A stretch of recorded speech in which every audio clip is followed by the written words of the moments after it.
Well, guys, the Disney Retrospective will start airing next week, so I thought now would be a good time to briefly go over what I think of the original six Star Wars movies. Think of this as a prelude to my retrospective, if you will. Because I got into the franchise after Revenge of the Sith came out, all of these Star Warses are on equal footing with me, in that I grew up watching all of them at once.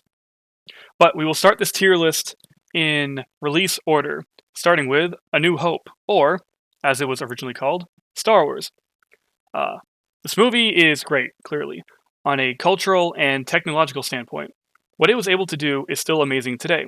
And by that, I mean how it introduces such a fantastical world to the larger audience without losing them. That in itself is impressive when you consider the time in which it came out. The craftsmanship with the effects is great. The story is a classic hero's tale. The villains are intimidating, and even the stormtroopers are kind of scary in this one. However, A New Hope, believe it or not, is actually my least favorite of the original trilogy. Now, before you destroy my lineage, hear me out. Once you know that this movie was saved in post via editing, some issues sort of stand out on repeat viewings. The movie feels like the longest out of the three. I cannot confirm if it is, but it definitely feels like the longest. And some things happen near the end that kind of feel out of nowhere. Like, why did the rebels take Luke on this make or break mission to blow up the Death Star when he was just a new guy? Maybe they were just desperate and needed everyone and anyone. I don't know. I know in the beginning Luke mentions Biggs, but it sort of feels like their scene together near the end of the movie comes out of left field, and it feels a little awkward. But to be honest, all those are really nitpicks. They're just nitpicks. Because all in all, A New Hope is a damn good film, and because of that, you're going to A tier. It is those nitpicks that prevent it from going to S tier. Next up is, let's be honest, the best Star Wars movie, Empire Strikes Back. What can I say about it? It's the perfect sequel. The story is tight and develops all the characters from the first film. The action is great, especially with the Battle of Hoth. The music is some of John Williams' best work.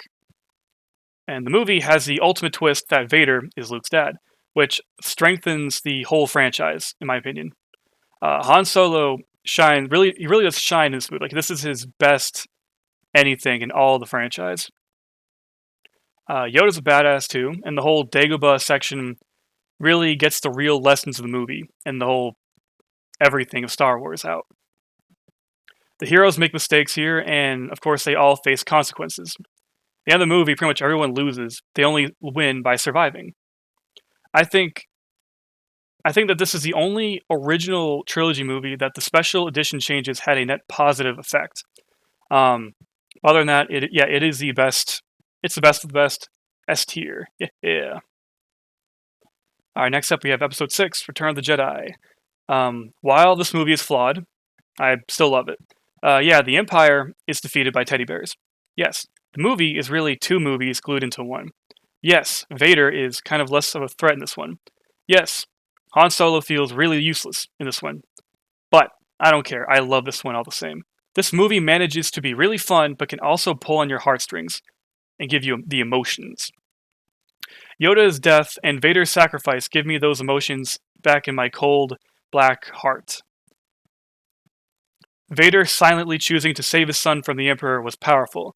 The Blu-ray change to make him say, "No!" was offensive to me on every fiber of my being. The first half of this movie is wonderful. It's pure fun. I love it. Pure cheese. Pure chaos, even. I love all those puppets and the creatures, and even the stupid-ass song that they added in the special edition in Jabba's palace. And Jabba being a big, fat-ass, ugly, disgusting slug-looking thing was genius, in my opinion.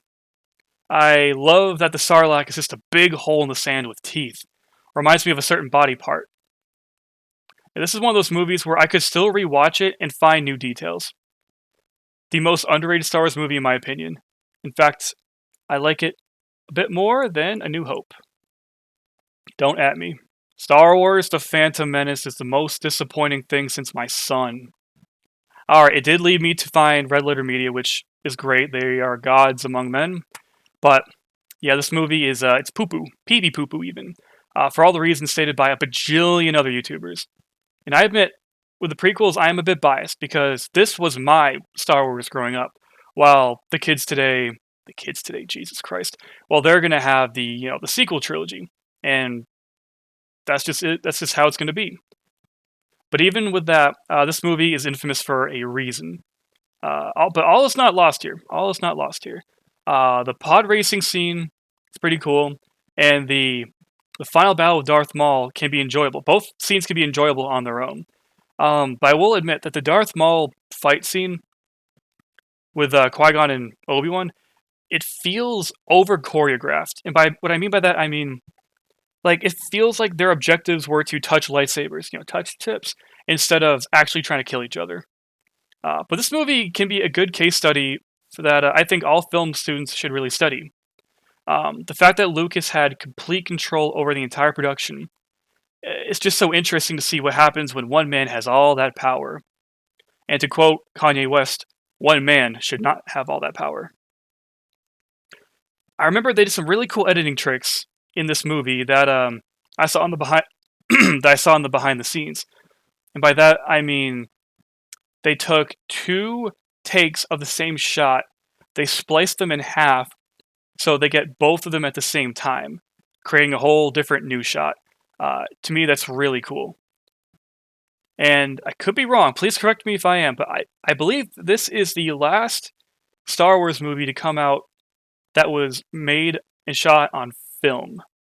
If I'm wrong, again, please correct me, but the movie just looks grainier and older, which actually kind of blends it more stylistically, style-wise, whatever, to the original trilogy in a certain sense. But I can give it all the benefits of the doubt, but end of the day, well, there is no F tier, so I'm just gonna go right in D, yes sir. All right, episode 2, Attack of the Clones.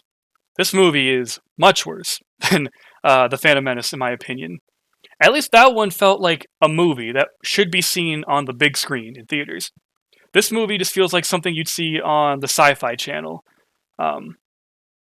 Now, typically, when I say like a movie, like some of my favorite movies, when I say that they are great, I'm usually saying that their story is tight. Like everything is meant to connect. Everything means something in the movie. There's not one thing presented or shown in the movie that goes nowhere. Like everything has a purpose. This movie does not follow that rule. In fact, I would dare say that every single decision made by a character in this movie makes no sense. I'd get into every single aspect of that, every single instance of that, but I'm trying to keep this video short. And alright, so I will admit, the Battle of Geonosis near the end is cool. I like seeing my clone boys in action, even though it's a giant CGI shitfest. But even with the CGI, but Lucas knew how to frame the whole CGI battle thing, because 1, objects have weight, and 2, you can actually see what's going on, versus a Marvel movie today. Like the camera will follow certain objects as they go through things. It's not just a giant mess. You know what I mean? Yeah. That was something Lucas could do that was good. But you know what he can't do, or what he couldn't do back in the day? Direct his actors. While the acting in The Phantom Menace was horrible, don't get me wrong, it was horrible, it's even worse here. Everyone here is a charismatic black hole, or a pouty, genocidal weirdo who feels like he's on the verge of tears in every scene he's in. The story blows. The characters blow. The CGI, Yoda blows. The romance especially blows. But at least this movie looks interesting. Like, if you took random shots and screenshots of the scenery, it's quite imaginative. I'll give the prequels this. They used their effects to their advantage in making the new planets. If you put Geonosis next to Tatooine and Jakku and Jeddah, you'd actually know which one's Geonosis, just by the fact that it's a different color of desert, which I appreciate. Kamino is also a really cool planet. I love the shitty, rainy backdrop, contrasted by the futuristic, sterile interiors of Tapoka City. And while I'll always be fascinated by the lore and the world building of the prequels, none of that is shown here in a proper way. Like all the good stuff, like all the good lore is in the expanded universe. It's not in the movie, and that to me is a sin. And also, the character of Count Dooku is completely wasted here. Worst of the original 6 movies, in my opinion. I'm going to put you right behind Phantom Menace. Alright, last but certainly not least, we have Episode 3, Revenge of the Sith, the last prequel. And, oh my god, an actual good movie from the prequels. And yes, I would say this is a good movie. Not perfect or even great, but infinitely better than the first two. My favorite thing here is the story. I like it when the story features like a large power dynamic shift. Like the kind of thing you'd see in like Game of Thrones or Avatar: The Last Airbender. The Fall of the Republic and the Jedi will always be cool to me. Like this movie is like Macbeth, but Star Wars. Anakin is probably the best in this as he's ever going to be in this trilogy. His character arc is that of a tragedy, which is always interesting to me. The music here does a good job of enhancing that tragedy. The Order 66 score is beautiful, wonderful. I love it. The Fall of the Jedi makes sense in world. I actually like the politics in Star Wars, especially in this movie. I know it kind of feels out of nowhere that they just switched to an empire, but then when you really think about it, it kind of makes sense where the Republic was leading. And that's before you incorporate like the Clone Wars show.